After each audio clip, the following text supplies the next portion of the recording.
Hey everyone out there in YouTube land, Dan here from GeekCast Radio doing another comic book review. This time I will be discussing Relay number 1. This is by Aftershock Comics, written by Zack Thompson, art by Andy Clarke, and also story by Donny Cates. Also, I should also credit Eric Bloomberg, because he's also in the credits as well as being part of the story. Going into this, I picked this up for a number of key reasons. First and foremost is because I've been enjoying a lot of the work by both Zack Thompson and Donny Cates, and I was actually intrigued that they were working on a project together. They actually had a issue 0 out for Free Comic Book Day. I think it's even available on Comixology as well for free. And Donny Cates and Zack Thompson have been two of the most promising writers in comics for some time. Donny Cates has obviously blown up recently with his work in Marvel, things like Thanos Wins, his work on Venom currently. He's been doing a lot of big bombastic ideas. His storytelling to me is a little bit different than Zack Thompson. Very visually driven in the sense of he kind of has ideas where that he kind of takes a step back and lets the artist do a lot of the work, which shows he trusts the people he's working with, and he knows the medium of comics tends to be a more visual medium. I'm utilizing that to kind of approach his big and broad and enthusiastic ideas. He just has something and he goes for it, and it's fun, it's huge, it's exciting.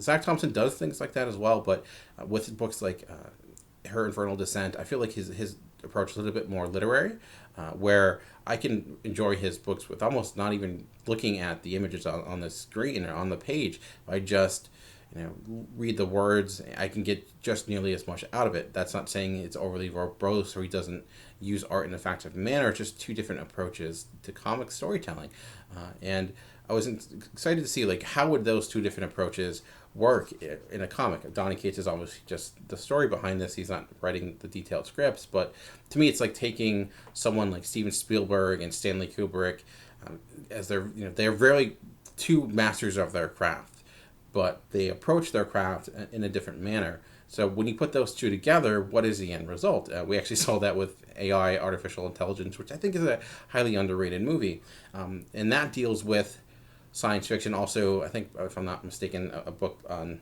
Phil K. Dick. And this, when I was reading this, I couldn't help but, it's just kind of the automatic reaction when you see flying cars like this is something like Blade Runner. But it's not, it doesn't have that noir atmosphere, so far at least, but it does deal with some of those same ideas. Its approach and its style does feel very intellectual. You could, I think, dissect this book for hours for someone. If you were having a book club and you're looking for a comic to talk about, this gives you a lot to talk about. And like Stanley Kubrick, who did 2001, also deals with monoliths. And I have to put a lot of credit too with the art by Andy Clarke, who does a lot of fun, inventive things that could easily be overlooked. Like this page is fantastic, and I think it does a lot of things that can be, you can just pass by because you're just looking at the action. Because not a lot of action is here, but I think a lot is happening. First, man, that's a gorgeous sunset. That'd be a cinematographer's dream to actually get that captured, and he's able to do it in this page. But giving us both visual cues of what this monolith is, both in size and scope, the reasoning behind it, all in one page, and doing it in the midst of an action sequence. Right away, we get a lot just informed about this world and what's happening. And we see this monolith. I will say it avoids giving exact answers to questions. It gives us an idea. This monolith helped basically propel the world, and it seems there's more uniformity when it comes to culture and religion, although there are some detractors. The key here, and I'm going to read verbatim, is it's removing our criterion to evaluate the importance of things and focus more on building outward. So I think that, again, it's literally and figuratively as well. But there are some detractors and some people who don't necessarily feel maybe the monolith is what it is, or what they call the relay.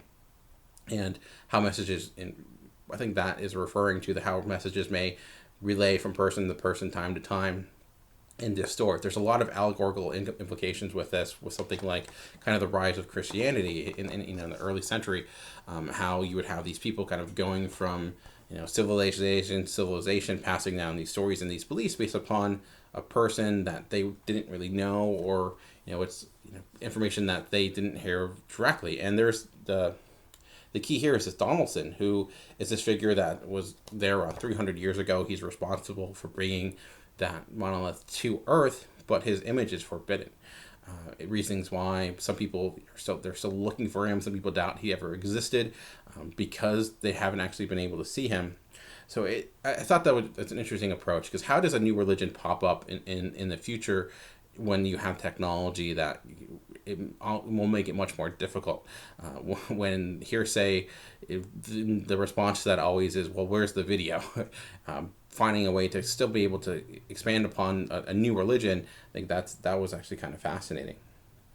And this, I will say this book may not be for everyone. This isn't like an action-packed story. If you read and loved Donny Cates' work on something like Gone Country or Venom, and you're thinking like, oh, this is going to be huge. This will be like Fifth Element type of fun. It necessarily isn't that. I feel much more Zack Thompson in this than I do Donny Cates, which makes sense because he's doing the script. And again, it's not necessarily one's better than the next. It's just the approach is different. I just found that the conversations that are occurring here really fascinating, and it does something. What it does really well, I think, can be overlooked because it's very much in the details. We learn a lot about this world, the people in it, how it functions, and every piece we learn is informed to us through character. It doesn't feel out of place. It doesn't feel like we're just getting exposition for exposition's sake. It lets us know who these characters are, where they're coming from, and then utilizing that to kind of give us an explanation of what this world is like. So as a first issue, it lays a really solid foundation, which I thought was relatively impressive. And there's a lot of, there's not like there's no fun to be had. Like I mentioned, Andy Clarke's doing some inventive things like this page right here. And they're chasing down this, I guess you would call him a heretic, or another person that's preaching a certain gospel. And I love this panel layout because it just shows you the confusion, the chaos of how everything's just out of place, as if it's literally being shook. I thought that was a fantastic way to convey basically what was happening without it being direct. The sound effects are behind the actual panels. I never saw something like that before. So again, it's doing a lot of inventive and cool things from panel to panel. We don't like the characters. I would say we get a little bit about them. There's a lot of people in this book. We're three main characters, it seems. So it may be hard to follow for some, but like I said, I was really fascinated, and I just thought ultimately, like her Infernal Descent, it's a book that I'm like, okay, I see just the promise of where these ideas could go. Like this is a book I feel like could go on forever. It actually kind of reminded me of another series in novel called Forever War, which was kind of a science fiction response to the events of things like the Vietnam War. And I don't know necessarily if this is coming from kind of a response of where society is today, but it seems much more broader than that, in the sense it's not just dealing with kind of where we are, but how we got here. Like I mentioned, we're dealing with how colonies and people tend to colonize areas and basically take away cultures from other people and just try to get them to a uniform lifestyle, because that's the way things need to be. Anyone who's outside of that is wrong, and they're just distorted. They just need to learn the truth, and once they learn our truth, it will be better. Why is our truth the truth and their truth not the truth? Well, as it indicates here, sometimes truth is just informed by popular opinion. The history is written by the winners type of thing. So if you're someone who loves that type of science fiction that is not necessarily about the spaceships and the mechanics of technology aspects of it, where it's more about just how you take a concept in science fiction and kind of comment on culture or societal norms, this is that. Which may not be everyone's cup of tea. I, for one, really found it fascinating and was actually quite impressed by it. It doesn't necessarily, to me, feel like an Aftershock book, although Aftershock has done a variety of different genres and things like that. But I also gotta love this cover by Christian Ward, this is the variant cover. So if you're going to look for it and you're not finding this cover, that's why. But anyways, enough rambling for me. If you're picking up Relay #1, let me know. What do you think of Zack Thompson and Donny Cates' work so far? Are there other writers out there to you that are really promising and you can't wait to see them kind of combine and write their own stories together? Let me know in the comments below. But ultimately, if you want to hear more from me, check out my podcast, Comic Concierge, or go to GeekCast Radio. That's it. Just remember, comics are for everyone. The key is finding the right one. Until next time, thanks for watching.